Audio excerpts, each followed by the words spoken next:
గౌరవ ప్రధానమంత్రి గారి ఆశీస్సులతో, నరేంద్ర మోడీ గారి ఆశీస్సులతో, అలాగే మా ముఖ్యమంత్రి నారా చంద్రబాబు నాయుడు గారి ఆధ్వర్యంలో, పవన్ కళ్యాణ్ గారి సహకారంతో, మా యువ నాయకుడు ఐటీ శాఖ మంత్రులు, విద్యాశాఖ మంత్రి అయినటువంటి నారా లోకేష్ గారి ఆలోచనలతో కూటమి ప్రభుత్వం ఏర్పడి 2 ఏళ్ళు కంప్లీట్ అయిన సందర్భంగా ప్రజల్లోకి ఎన్డీఏ కూటమి ప్రభుత్వం ఏం చేసింది, ఈ 2 ఏళ్ల కాలంలో ఏం డెవలప్ చేశాము, ఎలాంటి కార్యక్రమాలు చేశాము అనేది ప్రజల్లోకి విస్తృతంగా తీసుకెళ్ళడానికి ఈరోజు అనంతపురం అర్బన్ నియోజకవర్గంలో భారతీయ జనతా పార్టీ జిల్లా అధ్యక్షుడైనటువంటి కొల్లుకాని రాజేష్ గారితో కలిపి ఈరోజు ఇక్కడ 47వ డివిజన్లో పర్యటించడం జరుగుతూ ఉంది. ఇక్కడికి వచ్చిన తర్వాత మార్నింగ్ నుంచి దాదాపు ఒక 50-60 ఇండ్లు తిరిగాం. ఏ ఇంటికి వెళ్ళినా కానీ బ్రహ్మాండంగా రెస్పాన్స్ వస్తూ ఉంది. అంటే మాకు తల్లికి వందనం పడిందన్నా, మా ఇంట్లో 3 పిల్లలు ఉంటే ఇంతకుముందు కేవలం ఒకరికి మాత్రమే పడేది గత ప్రభుత్వంలో. కానీ ఈసారి 3కి పడింది. 3 పిల్లలకి ఫీజులు హ్యాపీగా కట్టుకుంటున్నామని చెప్పేసి ఒక తల్లి చెప్తే, అలాగే ఇంకో ఇంటికి వెళ్తే మాది ఎక్కడో కర్నూలు జిల్లా పుట్టినిల్లు, మాకి ఫ్రీ బస్ వచ్చిన తర్వాత నేను నెల మా ఇంటికి పుట్టినింటికి వెళ్ళి వస్తున్నా అని చెప్పేసి ఒక తల్లి చెప్తా ఉంది. ఇంకో ఆమె చెప్తా ఉంది మాకు గ్యాస్ సిలిండర్లు 3 సిలిండర్లుకి డబ్బులు ఫ్రీగా పడినాయని చెప్పేసి. ఇలా ప్రతి ఏ ఇంటికి వెళ్ళినా కానీ ఆనందంగా బ్రహ్మాండంగా చెప్తున్నారు. గతంలో రేషన్ కార్డులకి, రేషన్ బియ్యంకి బండి వచ్చేది, మేము వెయిట్ చేసి వచ్చేదని.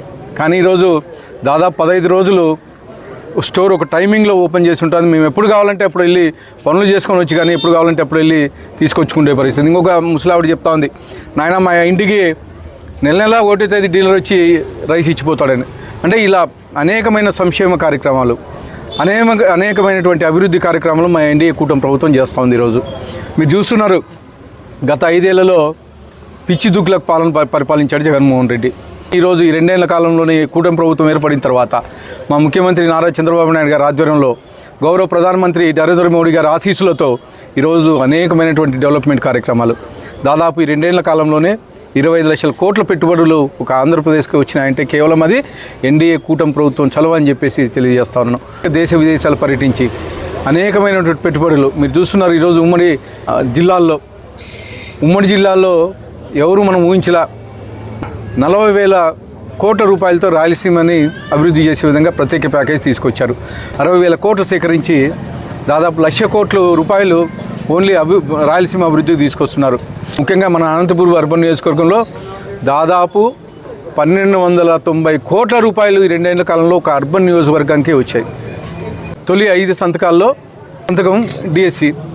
ఈరోజు డిఎస్సి 16,347 పోస్ట్ మా యువ నాయకుడు నారా లోకేష్ గారి ఆధ్వర్యంలో భర్తీ చేస్తే, దాని మీద 1.5 ఇయర్ తర్వాత ఈరోజు మేలుకుంటున్నారు. ఏదో కేంద్రంలో ఏదో జరిగిపోయిందని, ఇక్కడ కానీ రాష్ట్రంలో కానీ ఏదో జరిగిందని చెప్పేసి మాట్లాడి దాదాపు 30-40 ఏళ్ళు సీనియర్ నాయకులు మాట్లాడుతున్నారు. అదొక అంటే 2 ఏళ్ల కాలంలో మేము ఏదైతే అభివృద్ధి కార్యక్రమాలు ప్రజలకు తీసుకెళ్తున్నామో దాన్ని డైవర్షన్ చేయాలని ఈ బురద చల్లడం మొదలుపెట్టారు. ఈరోజు మీరు చూస్తున్నారు, ఏ చిన్న పిల్లోని అడిగినా కానీ వైఎస్ వివేకానంద రెడ్డిని ఎవరు చంపారయ్యా అంటే ఏ రాజకీయ అవగాహన ఉన్నోళ్ళు కానీ చెప్తారు. దానికే మీ పార్టీ గొడవల పార్టీ అయిపోయింది.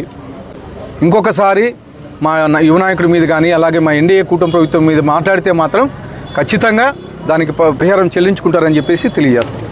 2 ఏళ్ల కూటమి పాలన ప్రజల్లోకి వెళ్ళాలని మా నాయకుడు చంద్రబాబు నాయుడు గారు అయితేనేమి, పవన్ కళ్యాణ్ గారు అయితేనేమి పిలుపు ఇవ్వడం, అదేవిధంగా అర్బన్ ఎమ్మెల్యే దగ్గుపాటి వెంకటేశ్వర ప్రసాద్ గారి ఆధ్వర్యంలో ఈరోజు ప్రతి ఇంటికి తిరుగుతున్నాం, వాళ్ళ సమస్యలు తెలుసుకుంటున్నాం.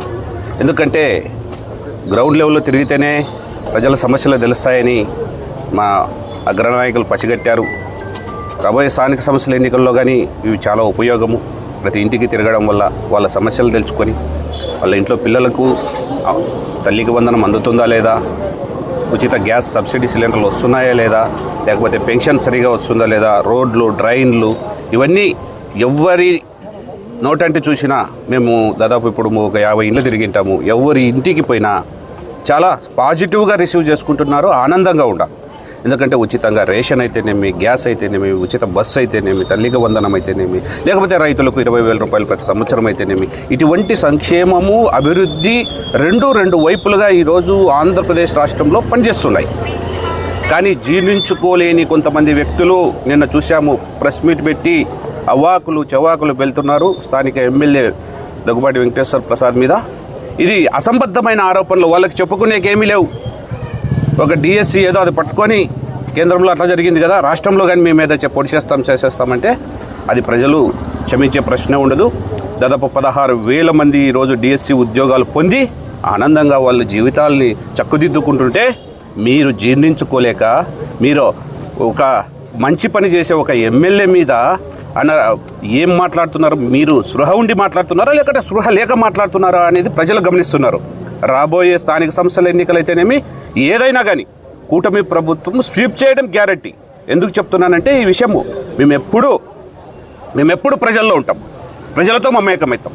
కష్ట నష్టాలు మాకు తెలుసు కాబట్టి గ్రామ స్థాయి నుంచి వచ్చిన ఒక వ్యక్తిని పట్టుకొని గ్రామ స్థాయి నుంచి ఎంపీపీగా చేసి ఆ తర్వాత ఆయన వ్యాపార రీత్యా ఎక్కడున్న పార్టీ కోసం నిరంతరం పనిచేసుకుంటూ ఈరోజు అత్యధిక మెజార్టీతో అనంతపూర్ చరిత్రలో ఆయన గెలిచి అయినా కానీ మీరు ఏమాత్రం ఓర్చుకోకుండా 30 years 40 years ఇండస్ట్రీ అని చెప్పి మీరు ఏం సాధించారో చూస్తున్నాం మనము. కొన్ని ప్రశ్నలు అడుగుతుంటే ప్రజలు 30 సంవత్సరాల నుంచి మిమ్మల్ని గెలిపిస్తున్నారు. అనంతపురం నగరం ఎందుకు అభివృద్ధి చేయలేదు మీరు? అదే వెంకటరామరెడ్డిని అడుగుతున్నాం, ఎందుకు మీరు నగరాన్ని అభివృద్ధి చేయలేకపోతున్నారు? మీరు చేసే వాళ్ళని మీరు విమర్శనాత్మకంగా విమర్శ చేయండి, కానీ వ్యక్తిగతమైన మాటలు లేకపోతే లేనిపోని కల్లిబల్లి మాటలు చెప్తే రాబోయే కాలంలో మేము కాదు ప్రజలు తిరుగుబాటు చేస్తారు మీ మీద అని మరొకసారి హెచ్చరిస్తున్న వైసీపీ నాయకులకు.